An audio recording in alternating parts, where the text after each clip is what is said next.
ये बात आपको मिलेगी। पाठशाला प्रणेता पूज्य गुरुवर हनुमान सागर जी महाराज एक बात कहते हैं, जिसको मैंने कविता में बांधने की कोशिश की। गुरुदेव कहते हैं कि जो हंसते हैं, हंसाते हैं, जो हंसते हैं, दूसरों को हंसाते हैं, वे कभी स्वर्ग में नहीं जाते हैं। अभी पूरी सुनो फिर बजाना ताली। हाँ बजाओगे, गारंटी है। गुरुदेव कहते हैं जो हंसते हैं, दूसरों को हंसाते हैं, वे कभी स्वर्ग में नहीं जाते हैं, क्योंकि वे जहां भी रहते हैं स्वर्ग वहीं स्थापित कर जाते हैं।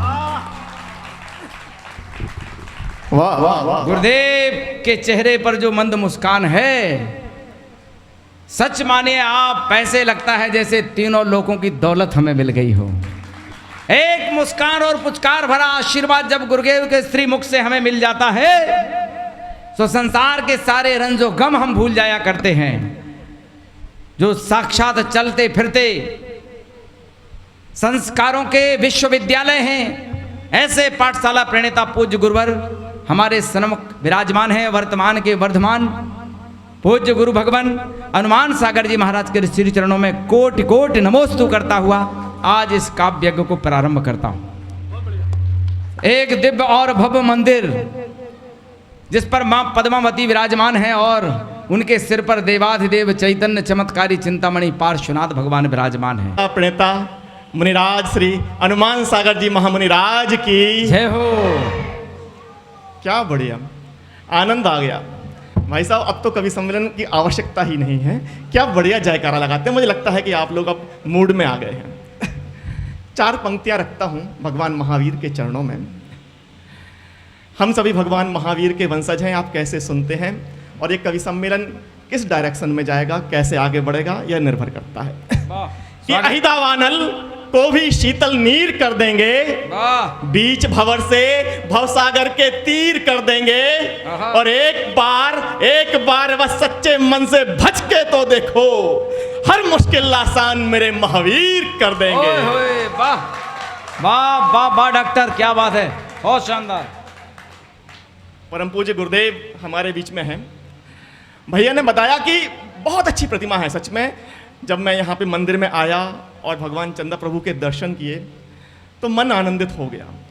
एकदम ऐसा लगता है, जो आभा मंडल है प्रतिमा का, ऐसा लगता है कि बस यहीं पर बैठे रहो। फिर आचार्य श्री मुनिराज जी ने बताया कि जब हमारा मंदिर इतना बड़ा बनेगा तो उसमें भी मूल नायक वही होंगे। तो दिल खुश हो गया। क्या बात। तब मैंने कहीं 4 पंक्तियां कही थी कि अटक से लेकर कटक तलक हर जैनी के अभिमान की जय, धरती से अंबर तक पहुंचे जैन धर्म की शान की जय, और जिनके पावन दर्शन पाकर मैं अपना सौभाग्य मानूं, हाँ। ऐसे बादशाहपुर वाले चंद्र प्रभु भगवान। वाह। इनका रंग कैसे खराब करा जाएगा? जो जमा हुआ है ना, उसको रंग को मिटाने के लिए क्या करना है?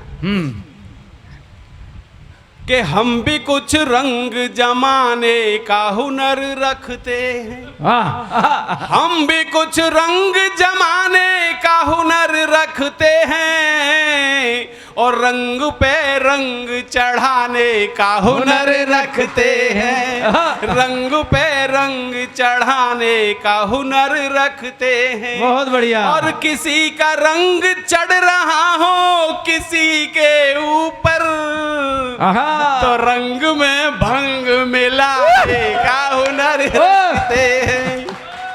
बहुत बढ़िया। रखती हूँ कि गुरु कौन है जी, आपके उद्देश्य क्या है, आपके ध्येय क्या है समाज के लिए।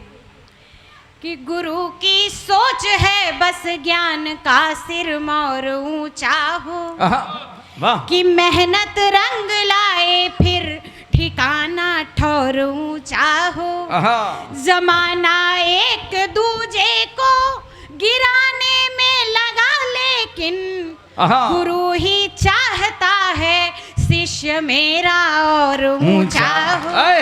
गुरु ही चाहता है शिष्य मेरा और ऊंचा हो।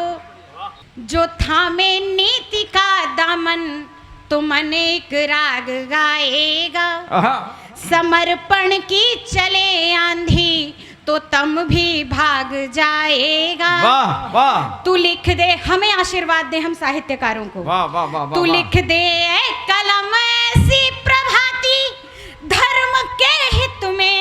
जो सोया है धरा पर वह मनुज तन जाग जाएगा। जो सोया है धरा पर वह मनुज तन जाग जाएगा। बहुत बढ़िया सरला जी, वाह। गुरुवर के चरणों में एक छंद समर्पित करती हूँ, सुनिएगा। हाँ। कि गुरु बिन ज्ञान नहीं, मान नहीं, ध्यान नहीं, गुरु बिन जीवन आधार नहीं मिलता। प्रेम सद्भावना की नदियां न बहती जी, और सद्भावना का सार नहीं मिलता। वाह। तो जीवन में जप तप व्रत का महत्व नहीं जानते, जो मंत्र नमोकार नहीं मिलता। और मानव जन्म जरा प्रेम में लगाइए जी, मानव जन्म बार बार नहीं मिलता। वाह, वाह, मानव वाह। जन्म सद्भाव में लगाइए जी, क्या कहने, मानव वाह। जन्म बार बार नहीं मिलता। बहुत सुंदर, वाह। बहुत धन्यवाद। गुरु जी आपके लिए, आपके चरणों में। सोचा न था कि पुण्य के प्रतिमान मिलेंगे। आहा। सोचा न था कि पुण्य के प्रतिमान मिलेंगे। गुरुग्राम में जिन वाणी के गुणगान मिलेंगे। आहा। इस रात का, इस साथ का, इस बात का मुझे, इस रात का, इस साथ का, इस बात का मुझे अनुमान नहीं था श्री